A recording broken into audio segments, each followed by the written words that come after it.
అందరికీ నమస్కారం అండి. Welcome to our channel. నేను మీ వెంకటేశ్వరనాని. వైఎస్ జగన్మోహన్ రెడ్డిని ఆంధ్రప్రదేశ్ రాజకీయాల్లో లేకుండా చేద్దామని చెప్పేసి చూసుకుంటున్నారా? అంటే ఇది నేనన్న మాటలు కాదు, సాక్షాత్తు అయ్యన్న పాత్రుడు గారే ఆయన వాళ్ళు గెలిచిన తర్వాత జగన్మోహన్ రెడ్డి గెలిచాడు కానీ చావలేదు అని చెప్పేసి మాట్లాడాడు. వాడు చావలేదు అని చెప్పేసి మాట్లాడాడు. అలాంటి సిచ్యువేషన్స్ ఇప్పుడు ఆంధ్రప్రదేశ్ రాజకీయాల్లో ఎదురవుతున్నాయి. ఆయన గుంటూరు వెళ్ళాడు, పాలకొండ వెళ్ళాడు, శ్రీకాకుళం జిల్లాలో వీళ్ళు మొత్తం తిరిగారు కదా. నిన్న మొన్న తిరిగినప్పుడు రైతుల గురించి ఆయన ఎంతలా ఫోర్స్ చేశారో మనందరం కూడా చూసాం. ఎక్కడ కూడా పోలీసులు లేరు.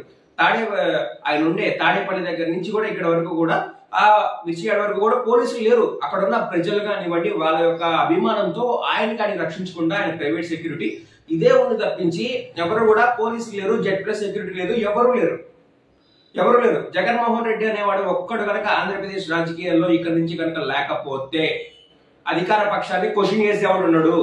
ప్రతిపక్షం అంటే ప్రజల పక్షం. దేశ పార్లమెంట్ లో ఇప్పుడు రాహుల్ గాంధీ అంత స్ట్రాంగ్ గా ఉన్నాడు కాబట్టి బీజేపీ వాళ్ళు కరెక్ట్ గా క్వశ్చన్ చేయగలుగుతున్నాడు. అంటే ఆయన ఏదో రైట్ అని చెప్పేసి కాదు, రేపు నరేంద్ర మోదీ గారు అపోజిషన్ స్టేటస్ లో ఉన్న ఆయన అంత స్ట్రాంగ్ గా నిలబడతాడు, అంత స్ట్రాంగ్ గా ఉంటారు. ఇప్పుడు ప్రతిపక్షంలో మన తరపు నుంచి అడిగేవాడు ఎవడు ఆంధ్రప్రదేశ్ లో?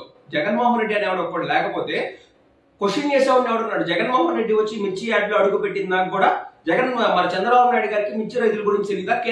కేంద్రానికి అప్పుడు లేఖ రాశారు. అప్పుడు లేఖ రాసి అప్పుడు మాకు ఇది ఉందని చెప్పేసి ఇవాళ వాళ్ళ డిస్కషన్ అక్కడ జరుగుతుంది. అదేమంటే ఎక్స్పోర్ట్స్ తగ్గిపోయినాయి, బంగ్లాదేశ్ లో ఇది తగ్గిపోయింది అని చెప్పేసి చెప్తున్నారు. మీరు ఎలక్షన్స్ టైంలో కుప్ప నుంచి వెజిటేబుల్స్ పంపిస్తా ఉన్నారు.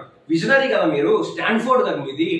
తెలుగుదేశం పార్టీ అంటే ఒక ఇది కదా. మరి ఇప్పుడు ఏమైపోయింది?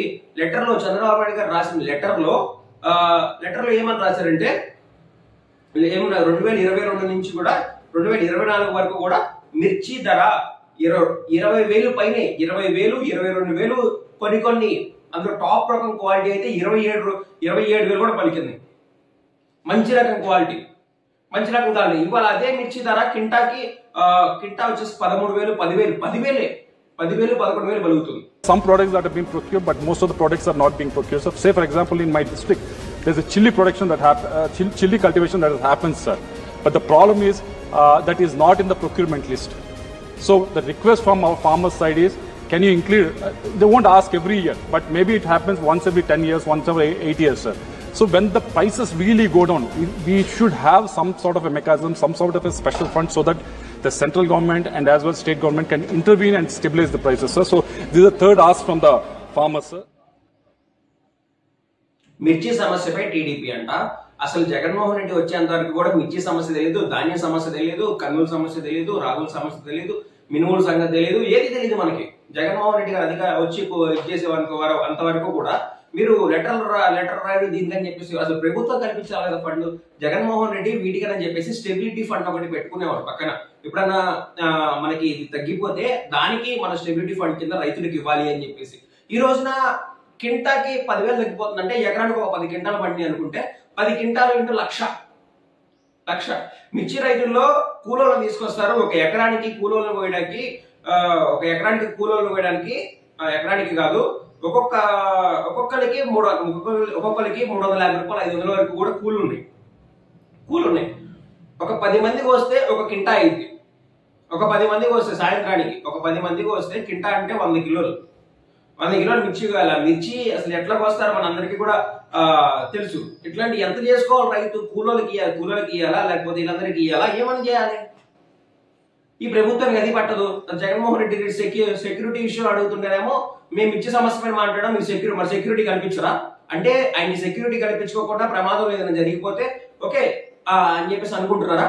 సెక్యూరిటీ ఇవ్వాలి కదా. మరి అసెంబ్లీకి రా. జగన్మోహన్ రెడ్డి అసెంబ్లీకి బయట నుంచే అన్ని చెప్తా ఉన్నాడు, పోరాడుతా ఉన్నాడు. ఫీజు రీయింబర్స్మెంట్ కానీ వీటి గురించి కానీ లేకపోతే మన రైతుల సమస్యలు ధాన్యం గురించి అప్పుడు కానివ్వండి, ఇన్ని పోరాటం చేసి ఇంత చేసినా కానీ 1,300 రూపాయలు ఇచ్చారు ధాన్యానికి బస్తాకి. అసలు సిగ్గుతాయి గవర్నమెంట్ కి 1,300 రూపాయలు అంటే అసలు ఏంటి అన్నది కూడా ప్రజలందరూ కూడా మాట్లాడుతున్నారు. ప్రజలందరూ ఉన్నాయి, ఆ బైట్స్ ఉన్నాయి, పబ్లిక్ బైట్స్ ఉన్నాయి. ఏంటిది మరి? ఏ విధంగా బతకాలి, ఏం తిని బతకాలి అని చెప్పేసి రైతులందరూ కూడా గగ్గోలు పెడుతున్నారు. జగన్మోహన్ రెడ్డి గారి సెక్యూరిటీ విషయంలో మీరేమనుకుంటున్నారో నాకైతే కింద కామెంట్స్ తెలియజేయండి. Thank you for watching.